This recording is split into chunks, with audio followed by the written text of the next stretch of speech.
예수님처럼이라는 제목으로 같이 은혜를 나누겠습니다. 예수님처럼. 저는 벌써 우리가 이렇게 비대면으로 예배 드린 시간이 꽤 오래되었잖아요. 어느 순간에는 저는 이게 마이크 그리고 또 이렇게 카메라 앞에다가 계속 설교를 하는데 제 느낌은 어떤 느낌이 때로는 드냐면 허공을 치는 듯한 설교 같은 느낌이 어쩔 땐 들 때가 있어요. 내가 이렇게 허공에다가 아니면 이렇게 벽에다가 대고서 하는 건가 싶을 때도 있어요.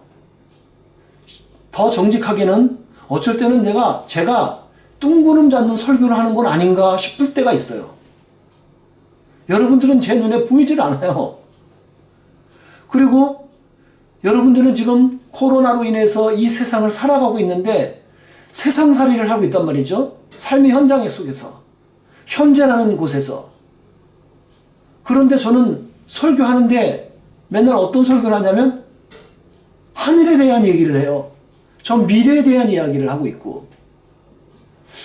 그러면서 제가 이따금씩 이렇게 좀 어려운 마음들이 있어질 때가 있는데 여러분들 오늘 바라기는 오늘 설교 가운데서 여러분과 제가 영적 교감이 있어지고 하나님께서 우리에게 주시는 그런 영적인 하나님의 음성들이 좀 있어지기를 간절히 소망합니다. 제 아내하고 저는 많이 달라요. 여러분도 마찬가지일 거라고 저는 생각을 합니다. 그게 왜 그럴까 생각해 보면 서로의 기준의 차이가 있는 것 같아요. 제 아내가 생각하는 기쁨에 대한 기준도 그렇고 재미라는 기쁨 그 기준도 다른 것 같아요. 저는 제가 재미나다고 생각해서 아내에게 장난치는 것들이 어쩔 때는 아내가 막 기분이 되게 나빠해요. 예, 저는 장난이라고 생각하는 거고 재미라고 하는 건데 그리고 어떤 부분은 막 기쁘다고 하는 영역들이 다르더라고요. 제가 최근에 이제 이렇게 도입 부분에서 생각하다 보니까 최근에 좀 가졌던 경험이 뭐냐면 저희 여러분들 집마다 이제 밥솥을 다 이렇게 쓰시잖아요. 요즘은 밥이 알아서 막 밥을 해주잖아요. 그 이름이 뭐죠, 저게? 뭐 쿠쿠 밥솥 같은 거 뭐 알아서 뭐 쿠쿠 밥 됐다고 막 하라고 하는 밥솥이 있는데 저는 가지고 있는 생각이 이 밥솥에서 꼭 그냥 숟가락으로 푸는 버릇이 있어요. 근데 제 아내는 그걸 보면 기겁을 해요. 그러면서 저를 혼냅니다. 아니 멀쩡한 나무 주걱을 준비해 놨거든요. 주걱으로 밥을 좀 푸세요. 그렇게 말을 해요. 근데 저는 또 새 밥을 딱 하고 나면 그 밥을 쓱 뜨는데 숟가락으로 뜨는 재미가 있거든요. 요거 갖고 약간의 우리가 갈등이 있었어요. 근데 얼마 전부터 제가 생각해 보니까 아내의 말이 맞는 것 같아요. 그거를 숟가락으로 하다가 거기 있는 코팅이 벗겨지면 안 되는 거니까 그렇게 할 거라는 거죠. 저는 이제 제 생각은 뭐냐면 저는 거기에 안 닿을 확신이 있으니까 숟가락으로 푼다. 근데 이런 다른 생각에서 그런 거고 또 하나는 주걱을 한번 들쓰면 설거지감이 안 나오니까 저는 그런 생각으로 그러는 건데 아내는 설거지를 하더라도 그렇게 꼭 지켜줘라 이거예요. 그래서 제가 그거 지켜주기로 요즘은 부쩍 노력을 하고 있습니다. 근데 여러분 이런 건 우리가 이렇게 협의를 이루어서 하게 되지만 다른 영역에서는 우리 부부들이 다른 것 같고서 일종의 자존심 싸움과처럼 우리가 싸울 때가 있어요. 우리가 왜 싸울까 생각해 보는데 사도 바울이 지난주에 핵심적으로 찔렀던 것처럼 상대방을 존중하지 못하는 데서 거기서 오는 문제 같아요. 여러분은 어떻게 생각할지는 또 모르겠습니다만 우리가 서로를 존중하는 부분에서 상대편의 생각을 받아들이는 거거든요. 근데 그거를 무시하고 내 거를 주장하니까 이제 자꾸 이것이 이제 싸움이 되는 것이 같아요. 상호 존중하는 게 우리에게 핵심 포인트가 아닌가 싶습니다. 여러분 우리는 서로 갈등하고 살아요. 우리는 관계 안에 살아요. 이 세상을 살 때 가장 중요한 건 관계 같아요. 관계가 참 중요해요. 근데 이 관계에서 우리는 원하지 않지만 어떤 경우 갈등 구조에 들어갈 때가 있어요. 다툼의 영역 속에서 분열이 있을 때가 있어요. 이게 우리의 삶의 현장인 것 같아요. 근데 이런 다툼이 있을 때 우리에게 어떤 문제가 생기냐면 상대방의 마음을 다치게 하는 데가 있단 말이에요. 마음을 다치게 해요. 저는 이걸 좀 다른 표현을 하게 되면 상대방의 자존심을 상하게 하는 거예요. 깊은 내면을 들어가서 한번 제가 묵상해 봤더니 그런 문제가 있더라고요. 상대방의 마음을 다치게 해요. 그러니까 화가 나는 거예요. 자존심을 건드렸거든요. 그것이 헐트가 됐거든요.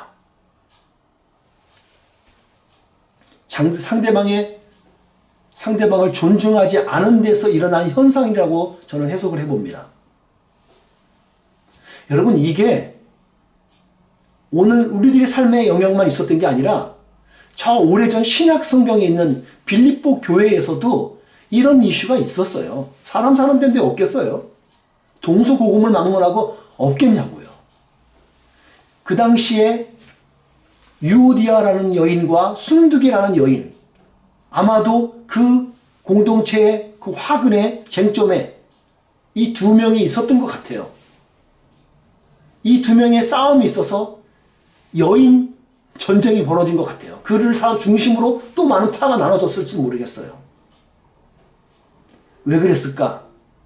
유추해 보건대 그들도 결국 마음을 상하게 했었기 때문에 그런 것 같아요.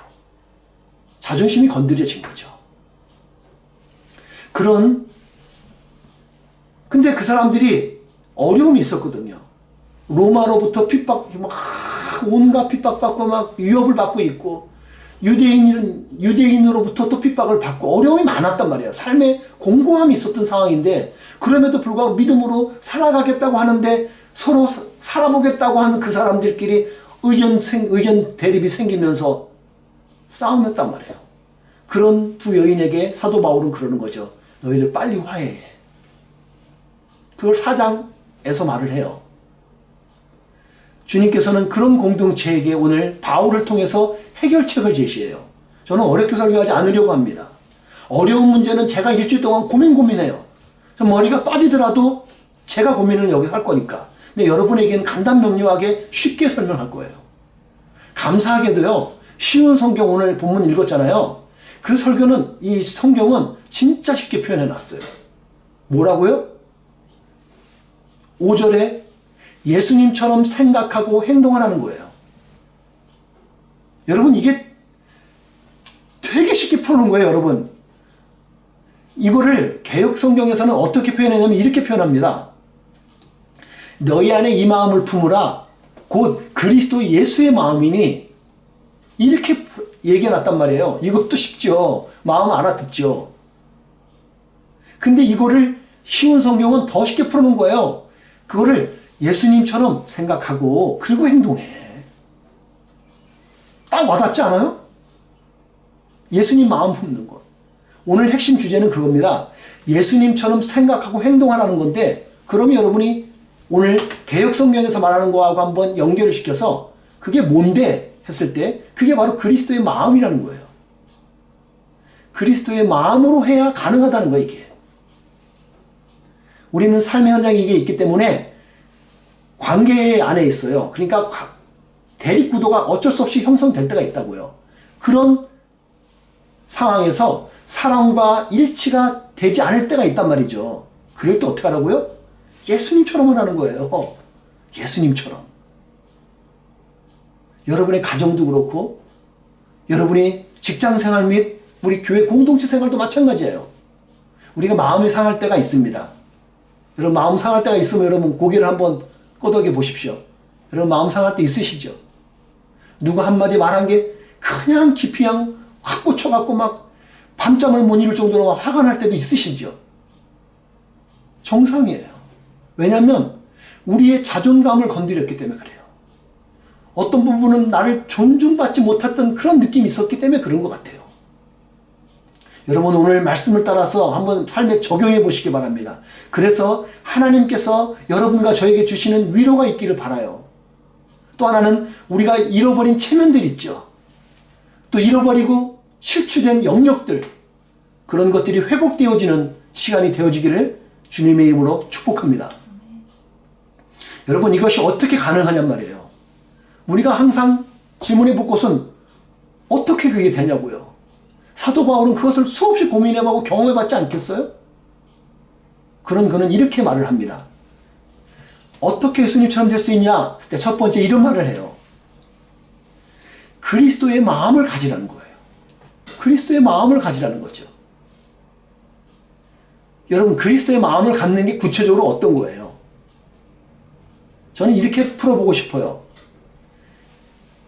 예수님의 자세를, 예수 그리스도의 자세를 갖는 거예요. attitude.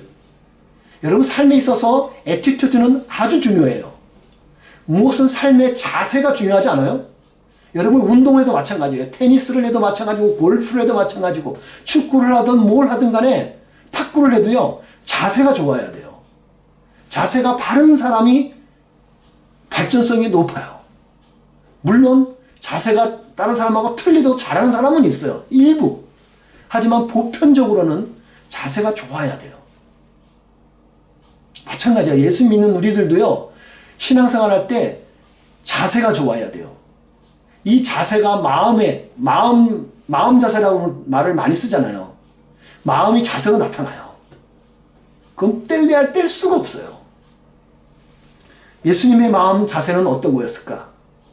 이거였어요. 아주 쉬웠습니다. 예수님은 하나님이셨어요.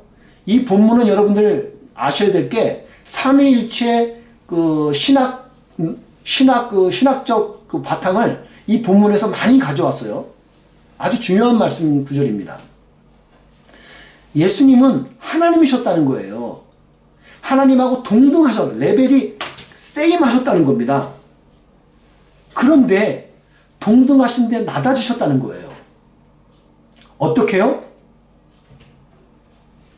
인간의 몸을 입으시기까지 낮아지셨다는 거죠. 이거를 신학적 용어로 인카네이션이라고 그래요. 인카네이션. 성육신이라는 말이거든요. 하나님이신데 육신의 입을 입으신 거예요. 인간의 몸을 비롯해서 오신 거죠. 그런데 어떻게 해요? 종같이 되신 거예요. 종같이. 이게 연기하시는 게 아니라는 말이에요. 가식으로 하신 게 아니라 진심으로 신성을 가지고 계신데 인간이 되신 거예요. 여러분, 여기서 잘 해석하셔야 돼요. 여러분, 약간 시간이 걸리더라도 여러분 이건 잘 각인시켜 두십시오. 종의 형체를 가졌다는 표현을 써요.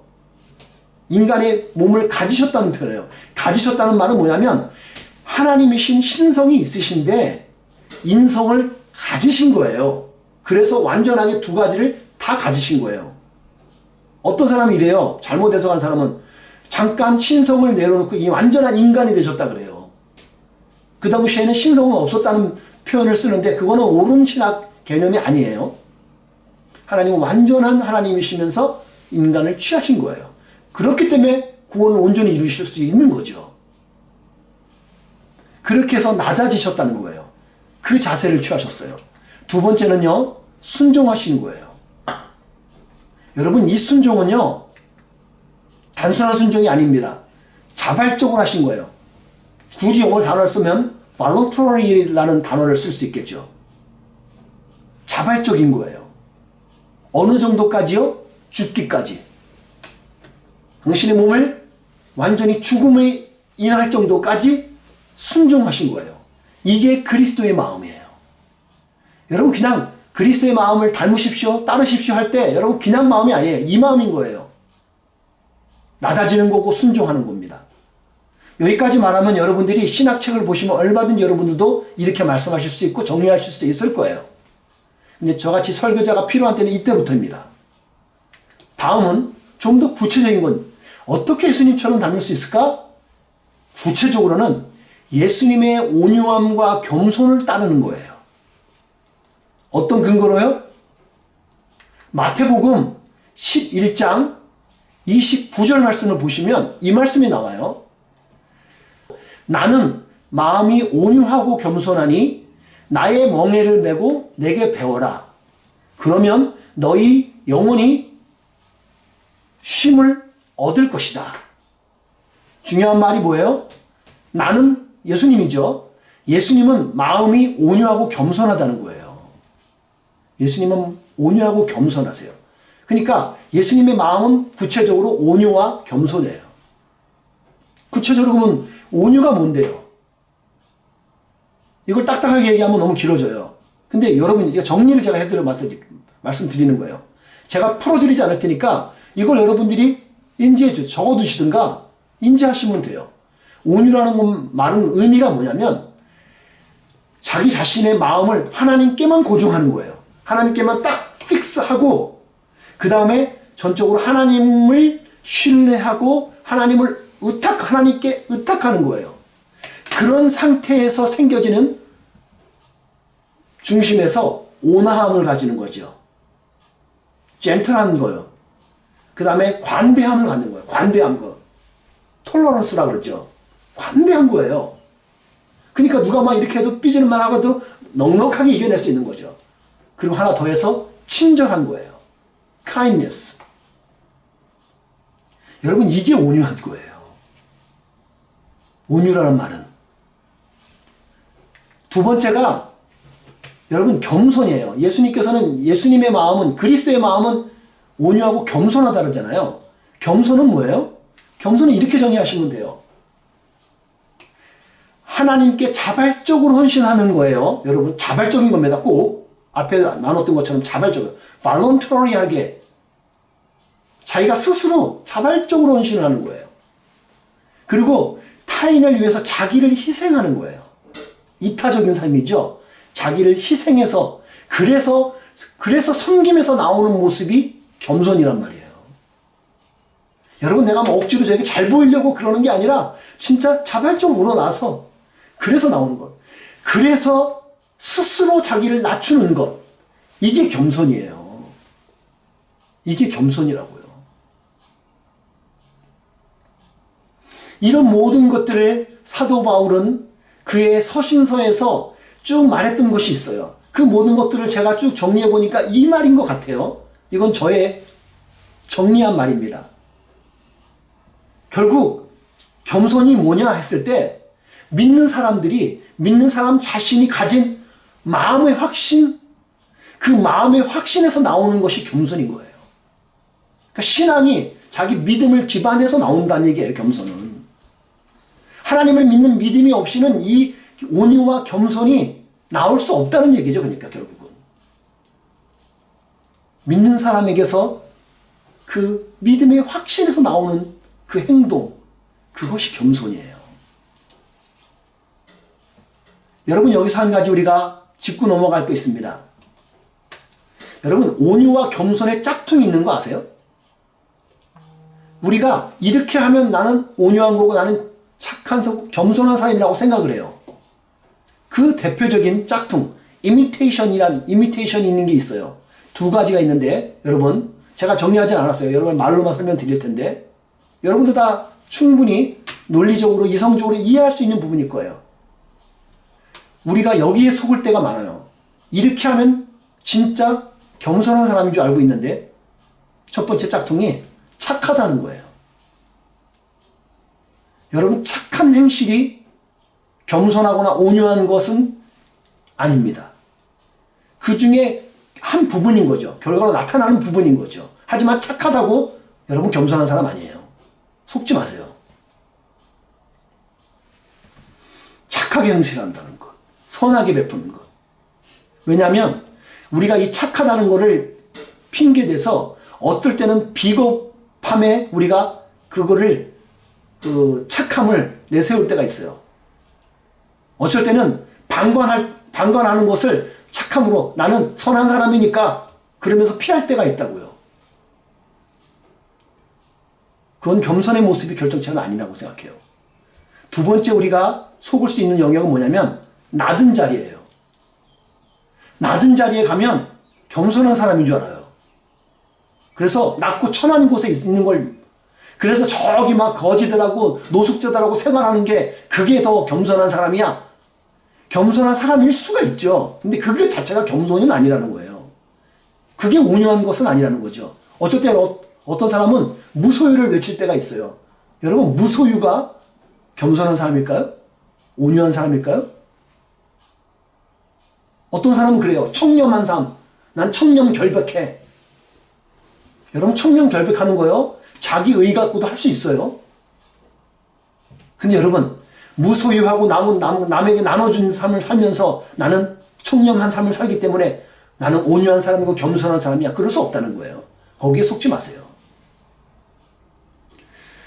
실제로 자기가 있을 곳에 있지 않으면서 자기 존재감을 비하하면서 내 같은 주제에 내가 어떻게 그렇게 할 수 있어요? 나는 못해요. 내가 어떤 그 자리에 갈 수 있어요? 난 못해요. 자기 비하를 하면서 안 하는 거 그거 겸손 아니에요, 여러분. 제가 어떻게 그걸 확신하냐면 여러분들 그 성남에 가게 되면 성남 입구 쪽에 가면 옛날에는 그것을 경원대라고 불렀는데 그 이름을 바꿨더라고요. 가천대. 가천대학교가 있습니다.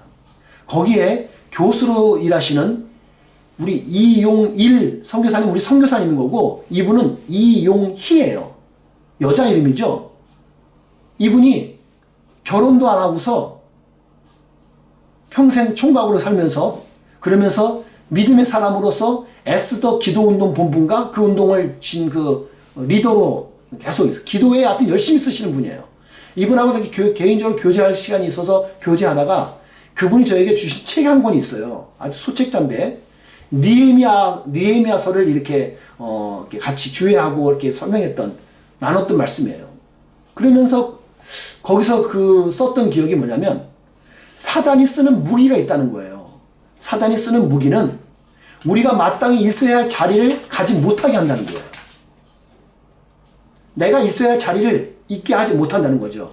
그 이야기가 뭐냐면 산발락과 그 아라비아 사람 게셀이 이런 사람들이 그 52일 만에 성벽을 이렇게 완성하는 데 있어서 거의 완성 단계가 되니까 이거 맨 처음엔 안 될 것 같았는데 되고 있거든요. 그러니까 이들이 그 느헤미야를 불러내서 죽이려는 작전으로 그 현장에서 그를 다른 장소로 불러내는 거예요. 근데 느헤미야는 그 자리를 떠나지 않습니다. 여러분, 우리들이 하나님의 교회를 세우고 가정을 세우고 할 때 사탄은 우리를 그 자리에서 빼내가려고 그래요. 다른 장소로. 마찬가지인 거죠. 여러분이 있어야 할 자리가 있어요. 아버지로서, 엄마로서, 아들, 또 교회 안에서 여러분이 또 리더십으로 있어야 될 자리가 있어요. 근데 사단은 이 자리를 빼가려고 그래요. 그래 역할을 못하게 하려는 거죠. 사단의 전략은 그래요, 항상. 있어야 될 곳에 있어야 돼요. 여러분의 낮은 자리가 무조건 좋은 자리가 아닌 거예요. 있어야 할 곳에 있는 것이 합당한 거죠. 그런 것에 여러분 속지 마시기 바라는 거예요. 온유와 겸손의 뜻을 제대로 아셔갖고 그 삶을 우리의 신앙생활에 적용하시기를 바랍니다. 저는 이제 오늘 말씀을 좀 간략하게 마치려고 하는데 겸손이 뭐냐 했을 때 겸손은요 한마디로 얘기하면 이거 같아요. 마음을 낮추는 거예요. 자발적으로 자기가 낮추는 거예요. 어디서 볼 수 있을까요? 잠언서에 보면 이 말씀이 나와요. 한 목소리를 같이 한번 읽어보겠습니다. 시작. 겸손한 자와 함께하여 마음을 낮추는 것이 교만한 자와 함께하여 탈취물을 나누는 것보다 나으리라.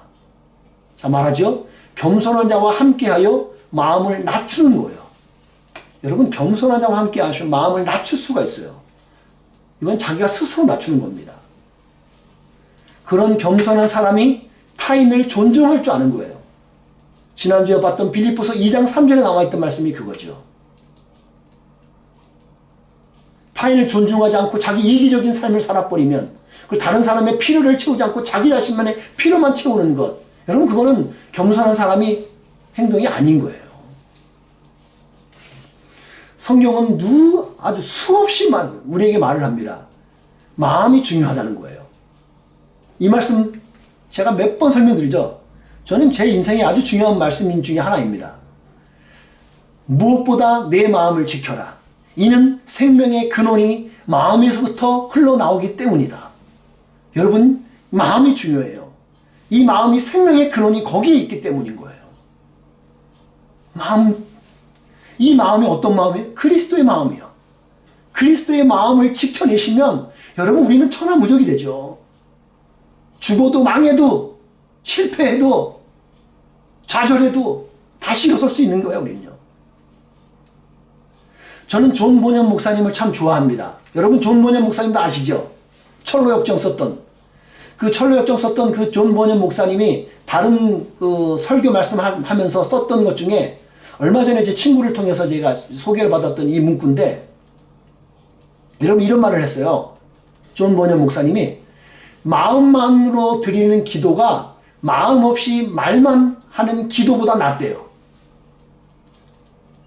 전 그래서 여러분 제가 누구한테 할 때도 제 마음입니다. 제 마음 받아주세요. 제 마음 요거밖에 표현을 못하지만 제 마음입니다. 여러분 저는 그게 가장 중요하다고 생각해서 그래요. 마음 있는 곳에 뜻이 있고요. 그 뜻이 있으면 선물도 그렇고, 선물 지금은 조그만 것밖에 못하겠지만 나중에 기회가 되면 큰 거 줄 수 있어요. 마음이 있는 사람이요. 근데 앞에서는 아예 뭐 다음에 할게요. 다음에 뭐 말 청산유수죠.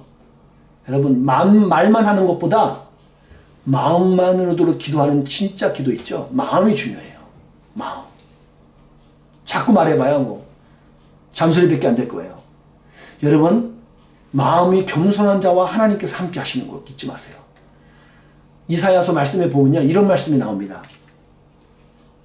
이사야 말씀 보면 높고 크신 하나님 영원히 사시며 그 이름이 거룩하신 분께서 말씀하셨다.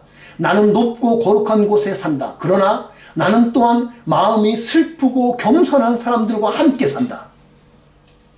하나님은 그런 분이세요. 내가 그들에게 새 생명을 줄 것이다.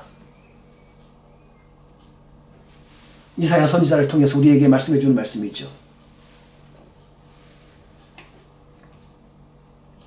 왜 예수님께서는 겸손의 모습을 입으셔서 성육신을 하시고 종과 같이 낮아지셨을까요? 죽기까지 왜 순종하셨을까요? 예수님은 오직 한 마음이었던 것 같아요. 우리들을 높여주시기 위해서 그래요. 어떻게 높여요?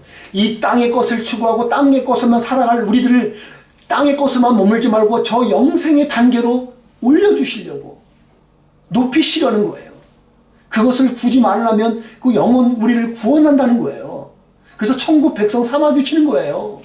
예수님은 그 마음인 거예요. 그게 높은 자리에 우리를 올리시는 거예요.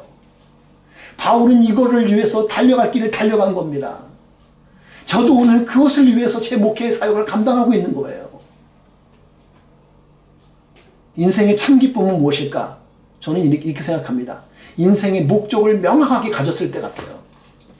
여러분이 오늘 참 기쁨을 빌립보서를 통해서 참 기쁨을 누리는 방법이 있어요. 여러분이 왜 건강해야 되는지 아세요? 여러분 체력 단련을 왜 하셔야 되는 거 알아요? 여러분의 경제적 수고를 왜 해야 되는 거예요? 사람 관계 우리가 왜 잘해야 돼요? 우리들의 자녀들을 키우기 위해 왜 잘 키워야 돼요? 이런 목적들이 명확하게 있으시면 여러분이 삶에 있어서 우리가 루즈할 수 없어요. 명확하게 비전이 있으면. 제가 건강한 이유는요, 주의 말씀 잘 전하기 위해서는 거예요. 제가 비리비리하고 몸이 연약하면요, 정신도, 육체도, 정신, 영혼도 다 이게 힘들어지거든요.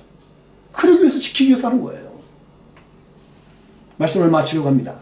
바울은 빌립보 교회 성도들에게 말하고 있는 거예요. 아니, 오늘 살고 있는 우리들에게도 말하고 있죠. 문제 때문에, 오늘 너네들 코로나 때문에, 너네 삶의 현장에 돈 때문에 그 문제에 집중력을 잃지 말고, 방황하지 말고 예수님의 마음으로 일치하라는 거예요. 그리스도의 마음으로 일치하라는 거예요. 그렇게 되면 본질적인 문제와 함께 상황적인 문제도 다 해결될 거라는 것을 오늘 사도 바울은 우리들에게 가르침을 주고 있는 거죠. 중요한 것을 해결해야 되잖아요. 여러분, 갈등과 다툼으로 실추되어졌던, 잃어버렸던 우리의 자존심, 우리의 존중감 있어요, 여러분들. 있을 수 있죠. 하지만 오늘 예수님께서 본문 가운데 말해주는 핵심이 뭐냐면, 예수님께서 결국은 그 모든 죽었다가, 하지만 다시 하나님께서 살리셔서 저 영광되게 영광 받으시게 하고 최고의 승리를 이루는 것. 승리가 뭐예요? 완전한 승리예요. 완전한 승리를 가지셔서 모든 이름 위에 뛰어난 이름이 되셨던 것처럼 여러분과 저도 그렇게 되게 해주시겠다는 거예요. 예수님이 그 산 증거를 보여주신 거라고요. 이런 부분에 대해서 그 누구보다도 경험을 뜨겁게 했던 사람, 예수님을 부인했죠. 실패했죠.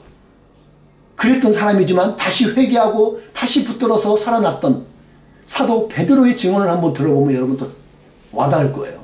사도 베드로는 이런 증언을 우리들에게 남겼습니다. 한번 같이 읽어볼게요. 말씀을 천천히 같이 읽겠습니다. 시작.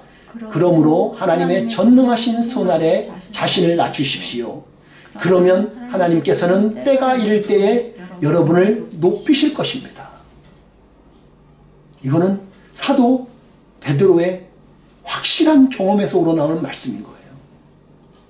전능하신 그 손 아래 자신을 낮추게 되면 때가 되면 높이실 거라는 거예요. 여러분들 혹시 누구 관계하시면서 상처 있거나 어려웠던 거 있으시면 여러분 소망 가지십시오.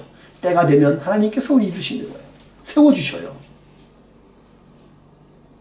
예수님처럼 온유하고 예수님처럼 겸손하시잖아요. 그러면 여러분 우리에게 기대할 수 있는 것들이 있습니다. 이거까지 나누겠습니다. 첫 번째 우리가 어떤 거냐면 지혜를 주셔요. 교만한 자는 수치를 당하나 겸손한 자는 지혜롭다라고 말씀해 주셔요. 이게 잠언서 11장에 나오는 말씀이에요. 두 번째는요. 영예를 주십니다. 사람이 교만하면 낮아지고 마음이 겸손하면 영예를 얻는 거예요. 영예의 다른 말이 뭐냐면 존귀라는 말입니다. 여호와를 경외하는 것이 지혜의 훈계라 겸손은 존귀의 길잡이다라는 말을 쓰죠. 또 우리에게 주는 게 있습니다. 우리에게 은혜를 주셔요. 하나님께서는 교만한 자를 물리치시고 겸손한 자에게 은혜를 주신다는 거예요. 이게 야고보서 4장 6절에 나오는 말씀이죠. 야고보 사도가 얼마나 명확하게 있겠어요. 마지막으로 우리에게 기쁨을 주십니다. 기쁨을 주시는데 겸손한 사람들이 여호와로 인해 행복할 것이요 가난한 사람들이 이스라엘의 거룩하신 분 안에서 기뻐할 것이다 라는 말을 써요. 이사야 말씀에 나오는 말씀이죠. 기뻐할 것이라는 거예요. 누구에게요? 온유하고 겸손한 사람들에게. 오늘 이게 우리에게 주시는 축복이에요. 하나님의 약속의 말씀이고요. 사랑하는 성도 여러분, 그리스도의 마음이 여러분 가운데 심겨지기를 축복합니다. 그리스도의 마음이 심겨져서 그래서 생각하고 그래서 행동하는, 그래서 생각과 행동하는 체험의 은혜가 이 한 주간 여러분의 삶의 현장에 있기를 주님의 이름으로 축복합니다.